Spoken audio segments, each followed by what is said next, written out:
Kalau berdagang, kalau berbisnis, yang dipikirkan itu hanya untung rugi, susah. Tapi kan kita butuh itu, Pak Hamid. Percayalah, Allah yang ngatur. Kita kasih solusi. Ini kalau mau belajar sama beliau nih, Pak Bos, Pak Hamid. Alhamdulillah. Assalamualaikum warahmatullahi wabarakatuh. Waalaikumsalam warahmatullahi wabarakatuh. 30 tahun di perusahaannya, grupnya Bakri. Wow, siapa tak kenal beliau gitu kan? Jungle Land, ya bener ya? Ya kan? Saya sering syuting waktu jadi host di Planet Remaja tuh di Antv tuh rata-rata karena kan beliau juga tuh kalau ya kan Antv kan grup Bakri juga kan? Iya betul, Masya Allah. Waduh itu di Jungle Land, abis itu di mana-mana lah. Dan beliau coba lihat nih teman-teman, saran saya nonton sampai habis perjalanan beliau sampai sekarang punya resort. Kecil-kecilan valuasinya nggak 100 miliar juga, Pak. Ya, langsung kesebut lagi. Kan Anda udah biasa di perusahaan terbuka. Jadi kalau saya buka di sini nggak apa-apa dong ya. Meskipun private sector gitu ya.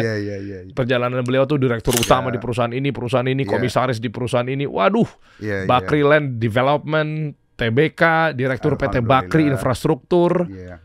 Rata-rata di Bakri berarti 30 tahun itu di perusahaan apa aja industrinya, Pak?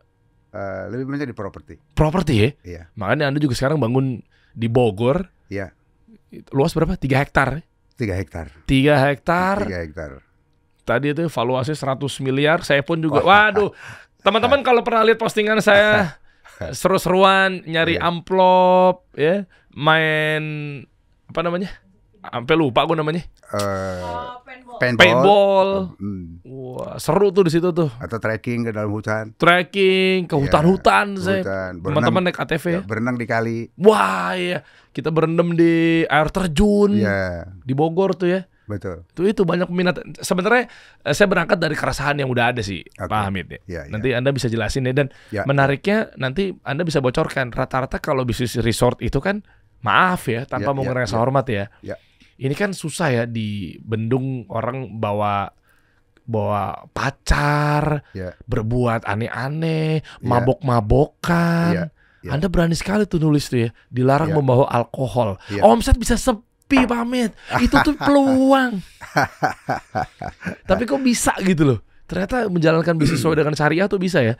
Nah ini tuh kita tampilin di layar ya. Seru banget. Nih ajarin dong teman-teman yang mau bisnis begini, Pak Hamid. Ya seru nih. Apakah harus punya lahan? Dan keresahannya dari macet yang parah kemarin liburan, karena makanya saya undang Anda nih karena kan kemarin liburan panjang nih. Iya itu sudah kan? Pengulangan hampir setiap liburan panjang. Kalau puncak itu kan secara ya sejarah panjang lah cerita, kalau puncak itu memang pusat kemacetan. Kita mau ke Bandung juga malah capek di jalan, mendingan mampir ke Bogor. Di dalam situ. Kalau hari ini karena puncak macet, lalu orang mencari alternatif yang tidak terlalu jauh dari Bogor. Oleh karenanya ya saya kira ke depan juga bakal ada tempat-tempat destinasi wisata ataupun apapun yang keluar dari puncak ya, karena bebannya sudah tidak kuat. Sudah, kalau sekali berangkat per hari ratusan ribu kendaraan, jutaan manusia ya kecuali jalan puncak 2 barangkali mulai optimalkan. Dioptimalkan. Pantesan Bang John LBF milih liburan untuk bangun timnya, untuk healing bareng sama anak kantor perusahaannya. Dia kan banyak tuh karyawannya ratusan kan. Betul. Malah pilih tempat outingnya di situ. Siapa lagi? Bapak mantan wali kota Bogor ya, yang sekarang menjadi wakil menteri kan perdagangan, betul. Wakil menteri dalam negeri. Betul. Pak Bima Arya. Siapa lagi, Mas? Dini Aminarti di Maseto. Ini favorit para pejabat dan selebriti. Ada satu lagi pejabat dan juga dia merangkup selebriti pejabat pengusaha Deriansa. Afiliator juga. Di mana ada cuan ada saya lah pokoknya. Si ambil semuanya. Saya sama tim saya ke sana Nah, ya tentu harapan kita bisa mengentertain semua orang, dalam arti begini ya. Kenapa konsepnya ini dibuat namanya pun jadi Leuweung Geledegan ya. Leuweung itu artinya hutan. Geledegan itu belantara ya. Jadi hutan belantara. Oh. Jadi tanah itu awalnya gundul ya, karena sudah dipakai untuk aktivitas pertanian. Nah lalu disulap. Ya disulap, ditanamin lah. Kita nanam ribuan pohon di situ. Lalu kita kembalikan menjadi hutan. Wah, ini tujuannya mulia sekali untuk menghidupkan hutan-hutannya. Betul, kita kembalikan jadi hutan. Lalu bagaimana tempat itu tadi di awal disampaikan bagaimana kita membuat sesuatu yang syar'i ya. Karena susah agak. Konsep-konsep resort itu kan sangat luas ya. Temanya bermacam-macam. Cuman hari ini di usia-usia begini, di usia-usia saya yang usia tua gembira namanya Pak. Tua gembira tuh gimana? Ya tua tapi masih sehat. Wow. Masih bisa bergembira. Iya, iya. Masih bisa jalan ke masjid. Masya Allah. Masih bisa jalan ke hutan. Tua Pak. Lalu tentu konsep-konsep apapun yang kita bikin ya perlu didasari oleh konsep-konsep yang syar'i ya. Oleh karenanya dari proses memikirkan idenya mau bikin apa, dari proses membuatnya, lalu sampai bagaimana proses mengoperasikannya. Boleh tahu nggak Pak Hamid? Ya. Ini kita runut kali ya, dari awal. Ya, kalau untuk karir di 30 tahun mentereng komisaris direktur utama berarti kayaknya asam kita nggak ambil tema dulunya gembel jalanan, sekarang punya itu, kayaknya Anda udah jadi dirut ya mau apa lagi gitu ya. Tapi sebenarnya yang saya mau tanyakan adalah prosesnya, nanti ceritain Pak Hamid. Dari mulai 30 tahun nih di perusahaan Bakri Group gitu, besar, komisaris di mana-mana ya kan, direktur utama di mana-mana. Terus apa akhirnya membuat kayaknya gue putuskan untuk berbisnisnya berdasarkan kaidah syar'i gitu loh. Maksudnya perempuan di kawasan sana juga harus berhijab gitu yang datang pengunjung. Sebenarnya ada 2 faktor yang mau saya kerucutkan. Yang pertama adalah apakah sudah bosan karena memang udah menikmati semuanya, jadi udahlah kita hijrah lah gitu ya. Dan yang kedua adalah ini kan stigma agak berbahaya. Maksudnya dikasih peraturan ini tuh kayak analogi simpelnya buka coffee shop tapi dilarang merokok. Lah kan mempengaruhi revenue, kalau nggak kuat-kuat iman gimana tuh, ibaratnya gitu kan. Kan? Terus kalau ini resort, Anda harus yang berjilbab. Oke. Yang kedua, tidak boleh membawa minuman-minuman alkohol, memabukkan. Apalagi coba yang ranah-ranah syar'inya. Yang ketiga apa aktivitas pesantren, belum nyampe situ lah apa? Ya tentu kan karyawan pun harus paham terhadap ilmu agama ya, artinya harus menjalankan dulu agamanya dulu sebelum kita mendeklarasikan kepada orang lain, kan kita sendiri kan yang mesti dibenerin. Dan yang berikutnya, meskipun ini agama tidak ada paksaan ya. Enggak. Nah, yang berikutnya ada cerita menarik ini teman-teman. Kemarin gue ngobrol sama beliau malam, jam 12 malam kita ngobrol ya. Saya belajar penuh tuh ngegali beliau nih. Maaf tanpa mengurangi hormat. Ini meskipun kita masing-masing, tapi disclaimer kita nggak menyudutkan, kita nggak bilang bahwa ini agama yang begini enggak lah. Enggak. Sempat ada mau ada menyewa di resort Anda itu peribadatan agama lain gitu ya. Itu kan juga akhirnya menjadi tantangan bahwa nggak diambil. Tapi lucunya nanti Anda bisa cerita nih turning point-nya kenapa memilih jalur itu. Lucunya kok omsetnya malah makin das. Padahal kayak seakan-akan menjadi momok ini nih, banyak larangan-larangan, kayak ngapain mau nginep di sini kalau nggak bisa mabok-mabokan kan gitu kan. Betul. Tapi kok malah Allah buka gitu kerannya. Nah, boleh cerita turning point-nya? Kita bukan berarti tadi pertanyaan yang pertama bukan berarti lalu kita melarang agama lain untuk beribadah di sana.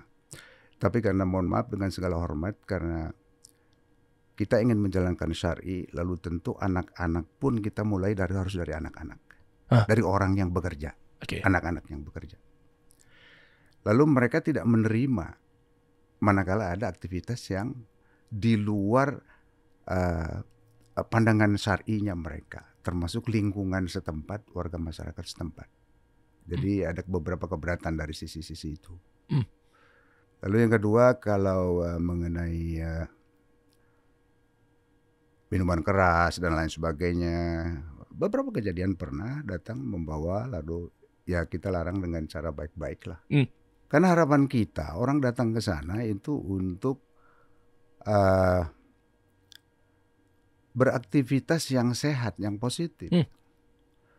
Berolahraga lah, pagi kalau mau berenang, lalu pagi kalau mau trekking, masuk ke dalam hutan dan lain sebagainya.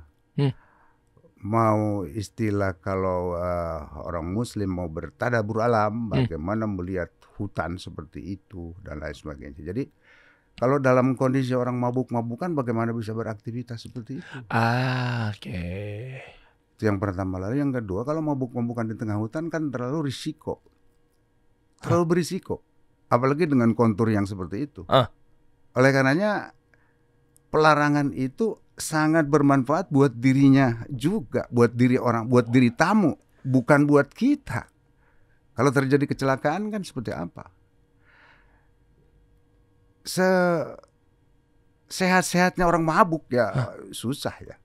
Kita ngejagainnya memang harus berketat karena nggak bisa. Lalu kalau ada pertanyaan tadi, ini dilarang, kok tamunya masih cukup banyak? Ya alhamdulillah kalau urusan itu Allah yang ngatur ya. Masya Allah. Itu Allah yang ngatur. Jadi pelarangan seperti itu pada akhirnya itu akan dinikmatin benefitnya sih buat tamu. Bukan hanya buat kita saja. Jadi buat tamu. Jadi sekali lagi kalau konsep-konsep syar'i dipahami secara benar, bukan dipahami seperti orang yang beragama berbeda lalu melihatnya itu ekstrim. Misalnya. Enggak. Mari kita sama-sama pahami secara benar. Kalau orang mabuk, kenapa saya larang mabuk di sana? Kalau mabuk di dalam hutan, lebih berisiko mabuk di rumah, Pak. Kan kita susah ngendalikan. Di hutan susah ya. Di dalam hutan kalau lalu mabuk-mabukan, risiko untuk celaka, risiko untuk mati, itu tentu besar. Hilang dan lain sebagainya. Jadi hal-hal seperti itu benefitnya bukan hanya untuk kita, tapi ya untuk tamu juga kita jaga.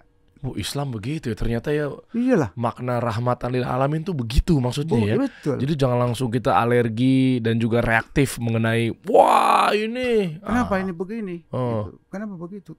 Kenapa sih nggak boleh? Kenapa nggak boleh mabuk-mabukan? Ya apalagi di dalam hutan ya ngapain juga? Kita kan berharap kalau Anda stres di dalam kota, ya kan tinggal di dalam apartemen atau di tengah kesibukan kota yang pagi dan lain sebagainya. Datanglah sekali-kali ke dalam hutan. Anda lihat hutan seperti apa.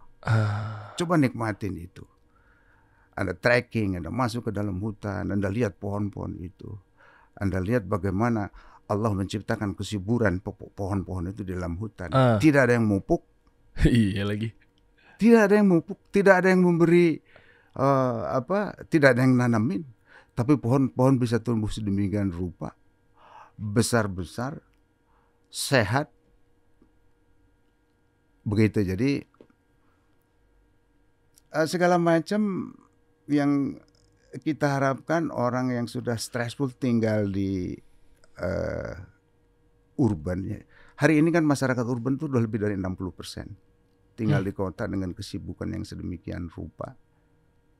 Tinggal di kota dengan keruwetan kehidupan kota. Lalu bagaimana berharap 1 jam, 1,5 jam mereka bisa menikmati suasana yang berbeda. Alam terbuka, udara segar, membuat paru-paru sehat, lalu beraktivitas yang nggak perlulah mabuk-mabukan buat apa? Contohnya ya kalau tadi ekstrimnya ke sana. Hikmah banget, keren nih. Iya, jadi lalu kalau ada pelarangan seperti itu gimana sih nanti? Apa enggak lalu sepi lalu seolah-olah menolak rezeki? Enggak lah. Ada ceritanya enggak? Even dalam kondisi Covid pun orang malah berbondong-bondong ingin ke sana, cuman karena kita dilarang kan waktu itu untuk buka. Karena apa ya? Mereka pengen udara terbuka karena virus-virus gitu ya? Iyalah. Jadi seperti apa bagaimana orang yang ya terkena Covid harus di rumah dan lain sebagainya. Bagaimana juga contohnya orang-orang yang kalau tinggal di dalam rumah di suasana urban, apalagi yang sudah di apartemen. Bagaimana dengan keruwetan kehidupan di kota ya? Cobalah cari keluar kota. Apalagi masuk ke hutan. nikmatin itu sungai yang di dalamnya mengalir air dari mata air gunung. Rasakan bagaimana nikmatnya itu. Rasakan bagaimana nikmatnya alam yang diciptakan oleh Allah. Nikmat betul. Ketimbang beraktivitas yang lain. Simpel saja sebenarnya aktivitasnya. Nggak perlu banyak yang main-main. Ya kalau memang mau ada yang main paintball dan lain sebagainya, ya silahkan lah. Ada game-game yang lain yang mereka menyukai dan lain sebagainya. Tapi suasana menikmatin alam itu jauh. Menikmatin hutan, menikmatin sungai, air mengalir sedemikian. Pendek banget ya kita bikinnya ya. Istilahnya berapa hari kita? 3 hari, 4 hari. Segituan aja kurang banget rasanya. Kurang ya? Kurang, ntar besok ke situ lagi. Kurang ya. Tapi gini Pak Amit, menarik gini. Beliau pernah cerita sama saya. Ini asik nih buat teman-teman yang akhirnya merasa dekat komunitas, apalagi kawan-kawan pesantren dan lain sebagainya. Ada satu obrolan, kita sampai larut malam itu ngobrol kan Anda punya rumah tinggalnya di situ lah ya, yang tersembunyi dari balik di mana-mana gitu ya. Akhirnya saya jadi tahu ya di mana Anda menetap di situ gitu ya. Bermuhasabah ya. Di kawasan situ juga teman-teman. Nah, gini, ternyata begitu sepi, qadarullah sepi misalnya, kosong gitu ya. Dan beliau punya prinsip, lah panggil aja anak-anak apa? Jadi rame lagi tuh. Gimana sih? Itu kan gak masuk akal dalam artian. Lah kan yang lagi diomongin ini adalah revenue, omset, sales, profit gitu kan. Sepi misalnya qadarullah, gak ada orang. GM Anda kemarin Pak Sukma ya? Iya kan? Betul. Malah beliau yang jadi GM tuh karena mungkin loyalitasnya tinggi sama perusahaan gitu. Stres sendiri nih. Target gitu. Tapi gimana begitu Pak sepi terus Anda bilang gimana? Ya ajak aja anak-anak pesantren jadi rame tuh. Kan masalahnya kan omsetnya lagi dibahas.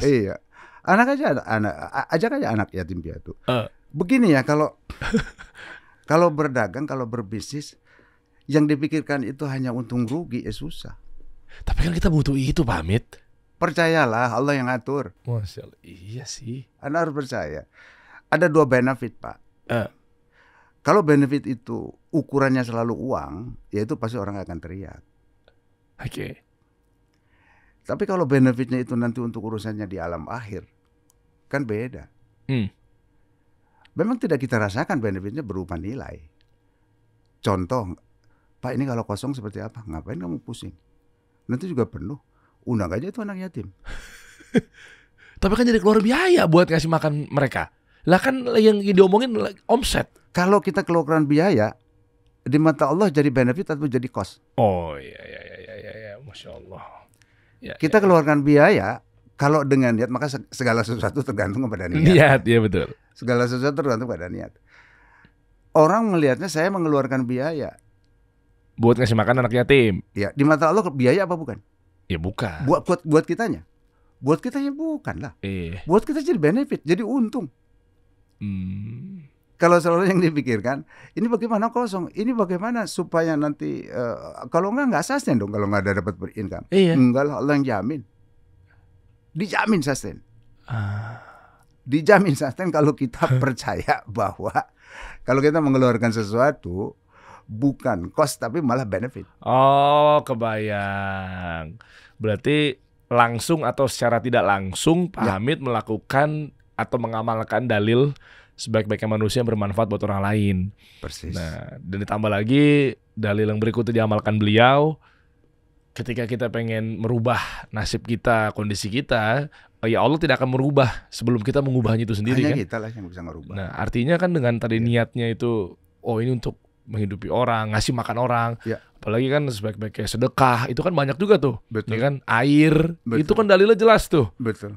Ya kan salah satu atau sebaik-baiknya sedekah tuh salah satunya adalah air itu gitu loh. Betul. Kasih minum orang, itu kan ternyata buka rezeki yang lebih dahsyat lagi. Soalnya amin. Iya kan, Masya Allah kan. Ya sorry, ini bukan lalu membawa ke seperti orang seperti tidak, bukan so agamis lah gitu ya.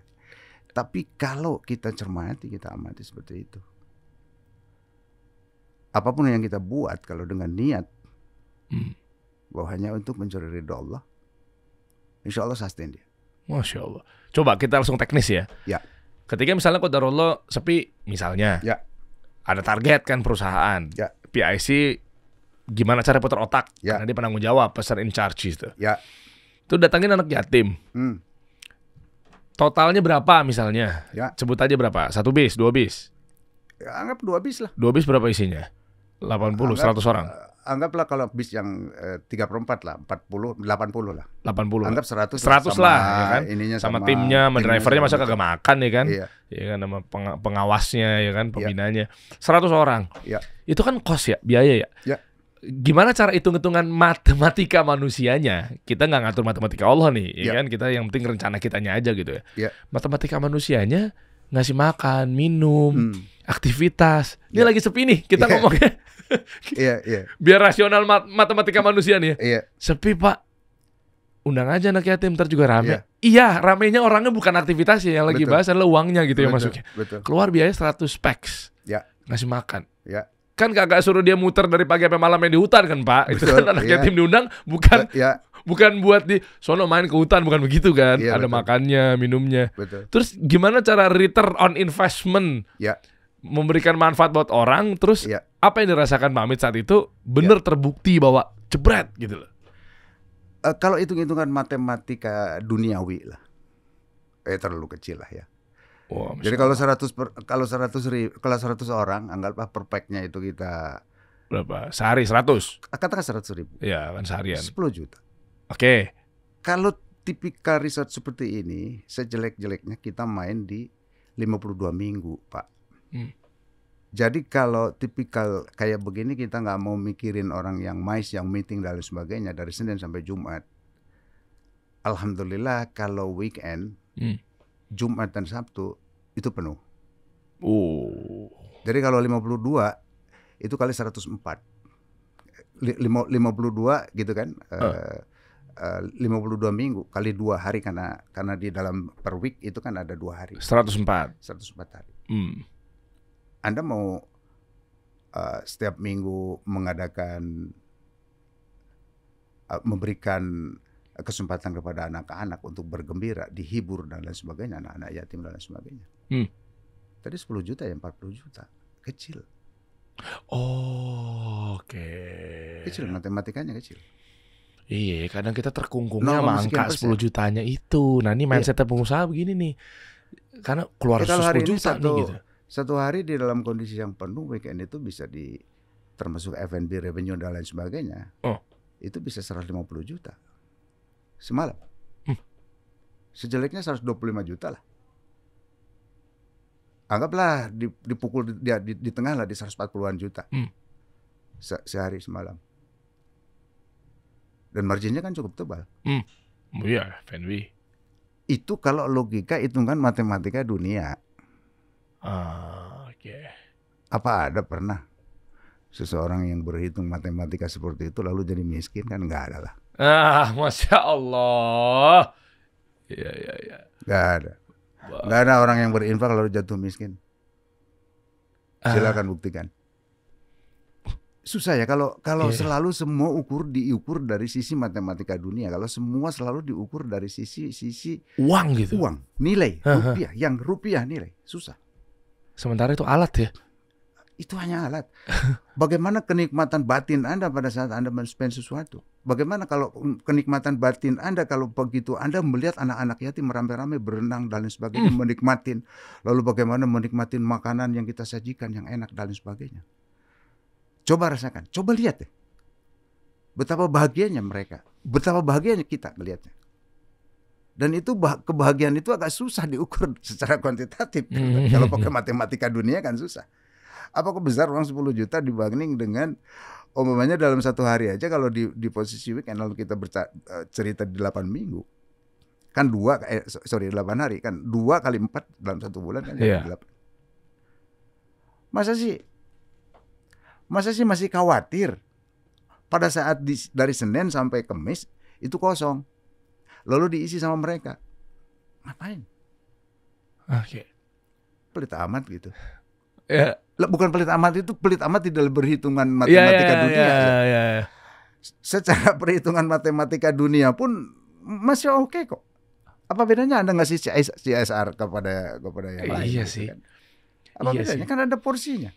Nah ini masukan nih buat kita nih yang mungkin ahlu dunia, yang ya ini buat saya pribadi, buat teman-teman semua lah, ini secara global lah, kita lah. Jadi karena kalau hitung-hitungannya mengenai budget yang dikeluarkan, ini sudut pandang pengusaha nih, saya pribadi lah, itu kan pasti kan orientasinya kan berapa kali untuk baliknya, makanya ada istilahnya return on investment. Ada juga yang namanya return on ad spend. Kalau di digital gitu kan, ada ROAS gitu kan. Dia naruh iklan 1 juta, berarti kalau kali 10 berarti 10 juta baliknya nih. Oh, kan gitu kan. Cakep tuh, itu yang ditargetkan. Ya ROAS-nya 3 Pak. Gimana sih kamu? Katanya berpengalaman di digital marketing. Kok cuma kali 3? Bikin dong kali 20. Itu sih resort itu bisa gitu ya. Itu kan kalau dipikir-pikir yang kita fokuskan adalah ngeluarin 1 juta balik ke sekian. Berarti ngeluarin 2 juta kali ya, cakep nih ya. Jadi kayaknya sayang sekali di angka 2 juta gitu ya. Kalau dari situ kayaknya 10 juta tuh jadi gede banget ya. Untuk ngempanin bahasa gue. Apa ngasih makan. Untuk menyenangkan. Untuk menyenangkan kita sebenarnya.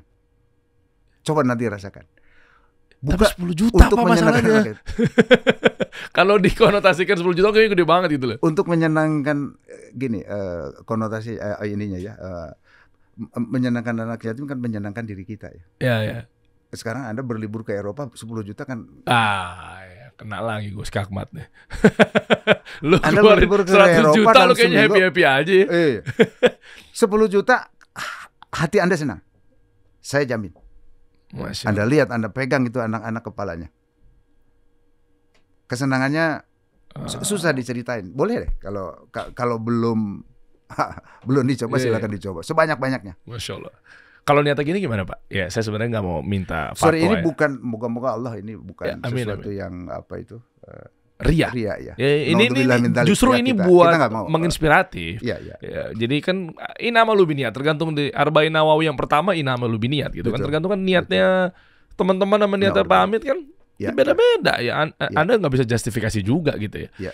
Simpelnya gini Pak, kalau niatnya gini gimana? Ya kita ngomongin niat nih. Ya namanya juga manusia kan fitrahnya kan begitu ya. Gue keluarin 10 juta buat ngelamein anak yatim, 10 juta. Berarti kan harus returnnya 100 juta. Kalau ngejar ROAS kali 10 gitu ya. Itu gimana ya? Pernah dilakuin gak ya? Gue udah keluarin nih 10 juta nih buat anak yatim nih. Berarti besok harus ada 100 juta nih masuk nih. Karena kan returnnya kan kali 10. Itu pernah ada kisah gak? Buyar kah? Enggak tuh, faktanya besok bulan berikutnya malah sehari bisa dapat 150 juta. Ya matematika sama Allah, percayalah. Anda keluarkan 700 kali dilipat.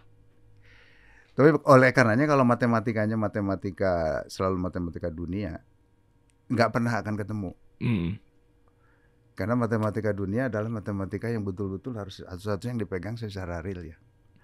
Tapi kalau matematikanya Allah kan tidak. Pada saat Anda memberikan sesuatu kepada orang, apa yang Anda rasakan di dalam batin? Susah dikuantifisir dengan angka ya. Kenikmatan itu ya. Kalau ada yang ngomong begini gimana? Anda udah sampai 20 miliar enak lah, kita kan baru merintis. Itu kena lagi tuh begitu tuh. Pantesan ya bisa bagi-bagi, masuk datang ke resort, ramein orang-orang dari pesantren, anak yatim. Wajar valuasi 100 miliar. Kan jadi ke situ tuh arahnya tuh. Jadi kasnya banyak, petty cash. Mungkin pakai petty cash juga udah kelar itu semuanya gitu ya. Tapi itu tidak dengan serta-merta terjadi. Umpamanya omset bisa sekian, nilainya bisa menjadi sekian, tanpa ada upaya-upaya itu. Iya. Tidak mungkin itu sesuatu datang tiba-tiba. Iya. Anda mesti jago-jagonya orang marketing. Percayalah. Udah kurang apa sih? Medsosnya, ininya segala macam. Kru anak-anak sales team sudah suruh sales call kemana. Tanpa doa. Kalau ikhtiar fisikal itu saja. Tanpa upaya-upaya yang lain untuk bisa mendapatkan itu ke arah itu, percayalah. Angka itu nggak akan terwujud. Kalaupun terwujud, keberkahannya jadi boleh Anda banyak lah, tapi keberkahannya kan nggak didapat. Karena yang bisa merasakan keberkahannya kita. Yang bisa merasakan keberkahan bukan orang lain. Kita keluarkan 1 juta, kita keluarkan 100.000. Tadi ada orang yang umpamanya enggak, saya omsetnya cuma baru 50.000, baru umpamanya ya 10 juta dalam 1 bulan. Coba aja. Mungkin nilainya nggak 10 juta tapi di bawahnya karena masih merintis. Ya, umpamanya dari revenue 10 juta, umpamanya potonglah berapa lah. Kan kita sebenarnya nggak ada aturan yang persis gitu. Mau 2,5% kayak, mau 3% kayak, mau berapa persen. Coba sambil berdoa. Sisihkan itu kepada yang lain. Kepada yang berhak lah. Yang mau kepada siapapun. Mau kaum duafa kayak siapa kayak. Kalau Anda bisa programkan itu dalam dari Anda memulai usaha, dari Anda memulai bisnis, harusnya sih keberkahannya insya Allah pasti didapat. Insya Allah. Ya. Keberkahannya pasti didapat. Keberkahan lah sekali lagi ya, karena numbers itu buat saya, numbers itu sesuatu yang sudahlah, kalau nggak berkah mau triliunan juga kalau nggak berkah ya nggak ada guna.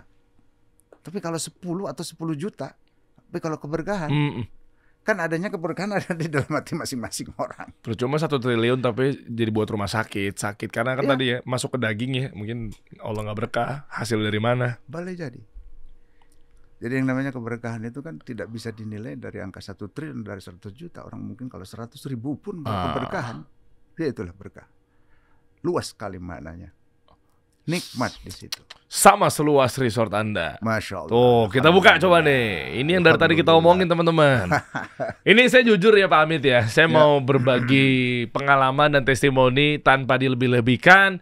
Bukan karena ada di depan Anda, tapi memang inilah tuh lihat ekspresi saya dan beserta tim kami tidak ada pembohongan publik dari wajah-wajah kami loh. Seseru itu loh. Dan ini kan tergantung gimana timnya dan juga kreativitas dari pembina, pemandu kan sebetulnya. Iya kan? betul. Itu memang ada seleksinya juga segala macam. MC-nya siapa sih? Yang waktu di dalam rumput yang karpet hijau itu? Hadi. Bukan. Bukan. Kok bukan yang tadi? Bukan. Enggak tahu yang kalau Kang tadi. Hadi beda. Beda ya, bukan. Oke. Kenapa gue yang ngatur ya? Karyawan beliau. Iya. Bukan, kayaknya bukan. Siapa lagi? Enggak, Kang Hadi itu ada waktu di arena Point Blank. Kenapa jadi Point Blank? Pala gue. Apa namanya? Paintball. Iya. Nah, buka ini kan. Iya. Mandu saya juga waktu trekking. Beliau kooperatif loh. Ngabarin. Ini waktu kita trekking ngajak ngobrol, kasih tahu informatif. Ini tanah ini bekas ini ada golf yang nantinya akan prospeknya begini. Cakep lah. Itu di sisi yang lain ada MC yang itu yang buat sampai Pak Renat, ada partner saya namanya Renat, dia bilang katanya gila ya, gue team building pertama kali seumur hidup gue ini nemuin kayak begini. Itu bener-bener motornya tuh dari tergantung gimana pemandunya, MC-nya.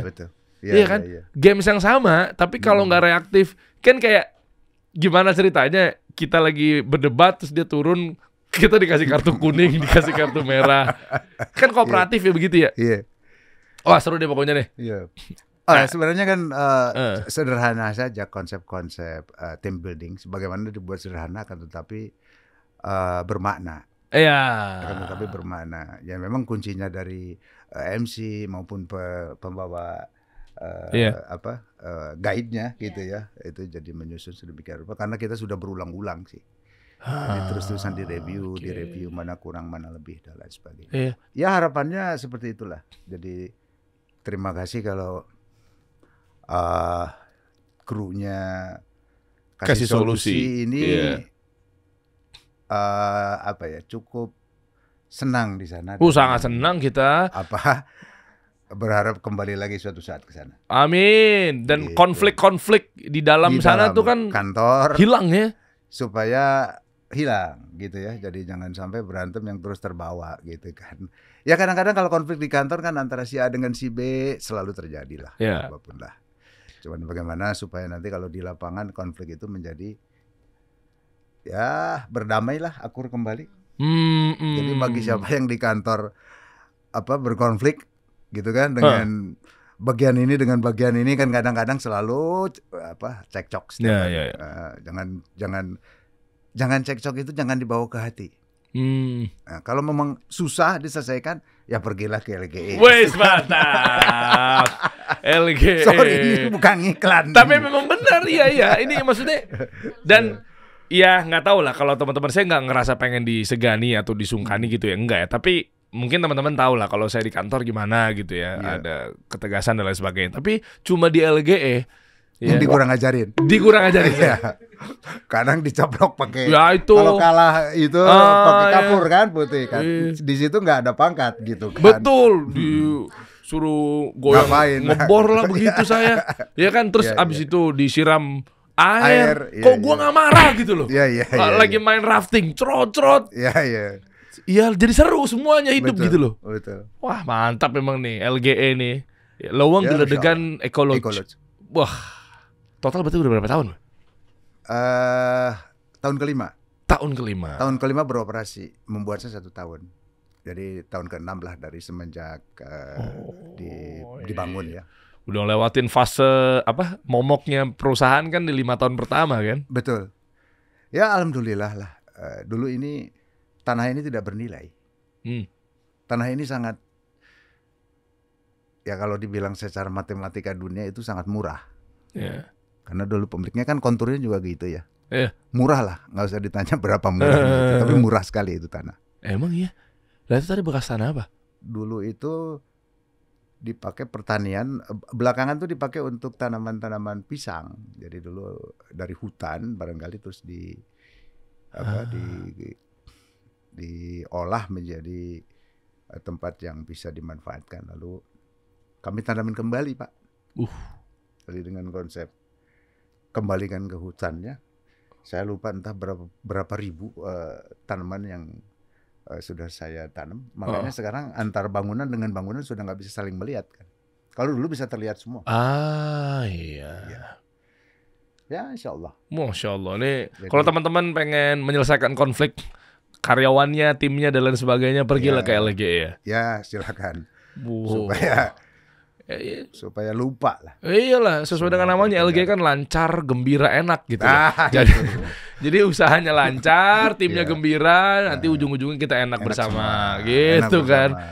Ini dia nih ya. Jadi kalau berenangnya sampai ke belakang, kita masuk juga ke aviari ya. Iya yang burung-burung kita masuk dulu. Wah, seru sekali. Dan ini berarti ada tetap buka ketika nanti di Lebaran, puasa Lebaran itu. Karena kan ini kan trafiknya pasti gede banget. Mereka pengen sekali mungkin acara atau mungkin jangan-jangan di sana ada kayak tarawih bersama atau apa misalnya. Di bulan puasa ya, di bulan puasa kami lebih banyak membina ke dalam anak-anak ya. Membina ke dalam anak-anak yang setiap dari tahun ke tahun berbeda-beda. Karena kemarin bagaimana menyempurnakan bacaan Quran dulu untuk semua anak-anak. Masya Allah. Anak-anak tuh tim apa? Karyawan ya? Karyawan. Total berapa karyawan? Karyawan tetap dan karyawan harian 120-an lah. Di luar yang ada harian yang ibu-ibu itu yang mungkin 150-an orang. Menghidupi ekonomi sekitar? Iya, hampir orang-orang. Kebanyakan orang di situ. Yang ada ibu-ibu kalau pagi-pagi yang rumput, bapak-bapak, ya di kampung di situ semua. Ini bagian dari memang komit juga pengen memberdayakan mereka juga berarti ya? Ya iyalah, kita berdosa lah kalau selalu ngambil orang dari tempat luar yang sementara di depan mata kita kan tidak terakomodir kan. Kecuali memang karyawan-karyawan yang membutuhkan keahlian khusus ya. Keahlian khusus karena memang ya nggak bisa ya, seperti ada chefnya, seperti ada di luar keahlian khusus lah ya. Seperti orang-orang di IT dan lain sebagainya. Puasa di sana sih kali bukber ya? Masya Allah. Iya kan? Kapan-kapan saya merasa paling enak ya kalau buka gitu ya, kalau saum di sana. Kita bertadarus. Ya insya Allah mungkin tidak sampai 1 minggu sudah hatam. Coba deh. Seru juga ya. Jadi kepikiran kita bikin kayak semacam kajian nih. Karena sama teman-teman sharing-sharing pelaku usaha, kita kopdar. Kan kita punya, jadi kita tuh punya kasih solusi bisnis club gitu ya. Kita punya komunitas lah. pedagang-pedagang, pengusaha-pengusaha, sharing-sharing kita rutinkan biasanya keliling Indonesia. Ya kan, tahun lalu juga kita pernah juga di Bogor, suatu tempat atau mungkin di tempat yang lain, sampai Labuan Bajo kita muter lah, dibikinin. Jadi tinggal dibikinin kita, misalnya contoh ada UMKM di mana punya tempat apa gitu kan, ya udah kita support. Ya anggaplah sharing-sharing kita datengin narasumber dari nasional, dari kota besar gitu kan. Betul. Untuk sharing ya lu datang beli per packs buat sebenarnya bukan ke kita tapi buat beli belanja di restoran tersebut gitu kan. Baru kita sharing-sharing di sana.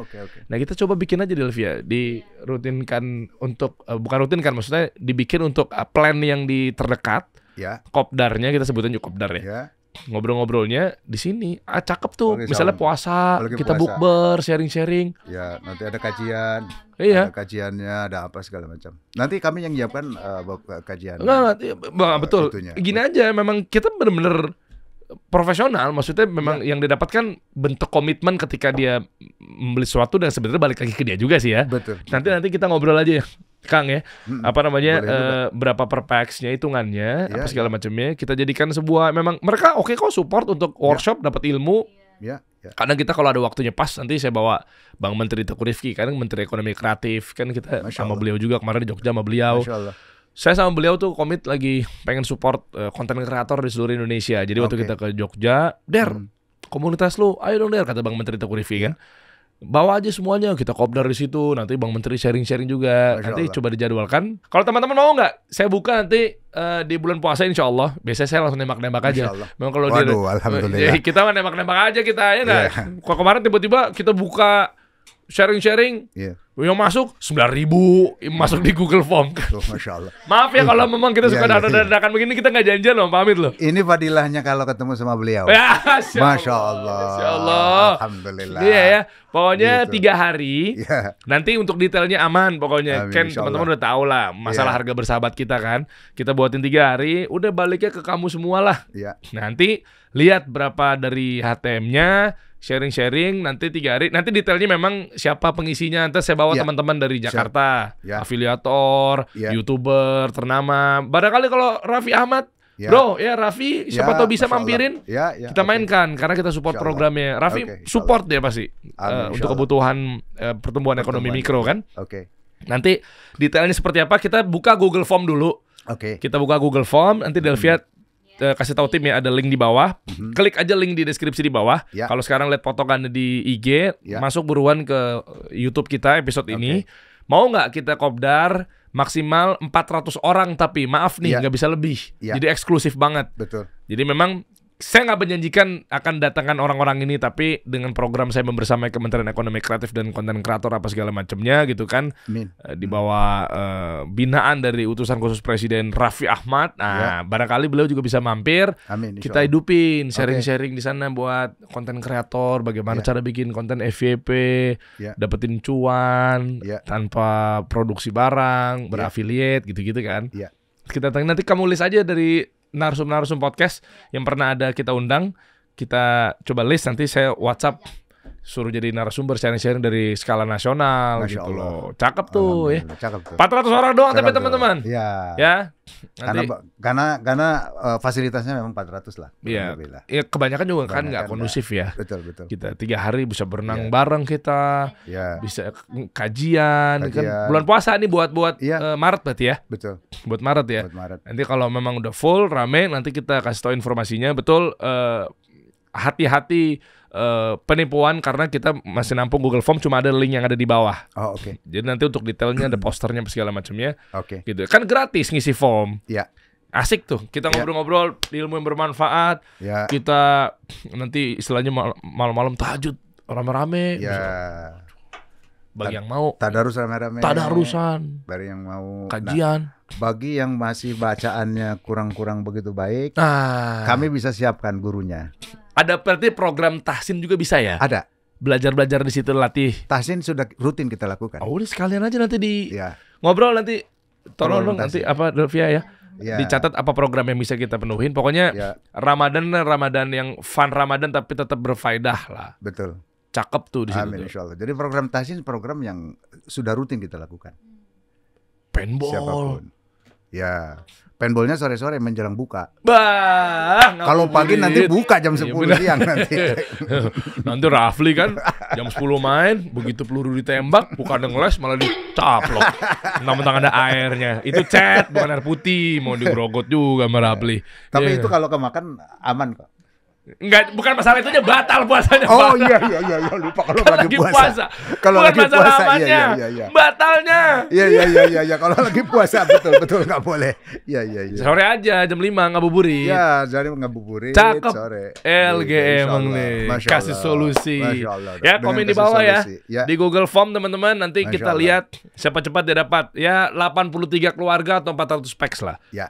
Satu kamar berarti ada yang berapa isinya? Kalau kemarin 4, ada yang 5 gitu ya, ada yang 2. Ya. Luas lagi kamarnya. Itu modelnya apa sih ininya? Tenda. Konsepnya bahannya. Tenda tapi kokoh banget ya. Dinginnya mantap banget. Iya. Itu kalau kita jalan itu bebannya itu bisa 1,5 ton. Pantesan kokoh banget. Bahan tendanya bisa 1,5 ton. Kalau kita berdiri juga di atas kuat. Tenda putih-putih itu kan? Iya betul. Glamping. Ya, betul. Cakep. Ada mau tambahkan pamit? Buat kawan-kawan nih. Ya, Luwung Geledekan Ekolot didesain sedemikian rupa untuk semoga bermanfaat buat semua umat yang mau mencari ilmu, mau berdiskusi mengenai ilmu dan lain sebagainya di sana. Jadi semoga itu tempat menjadi tempat yang selalu diberkahi. Amin. Dan untuk kasih solusi saya berterima kasih. Sama-sama Pak.